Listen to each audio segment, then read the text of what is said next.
আজকে তোদের দুজনের একটা পরীক্ষা হবে। তোদের দুজনের মধ্যে কার চাটা সবচাইতে ভালো? তুমি আমার হাতে চা খেয়ে দেখো, তুমি সব ভুলে যাবে। হ্যাঁ, তুই আমার হাতে চা খেয়ে দেখ দাদা, পাগল হয়ে যাবি, পাগল।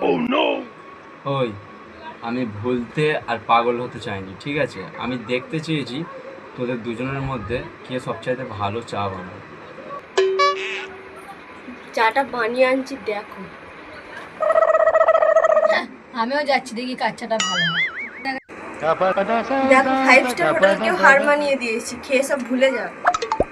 দেখ, আমি 10 স্টার হোটেলে চা নিয়ে এসেছি, খেয়ে পাগল হয়ে যাবে।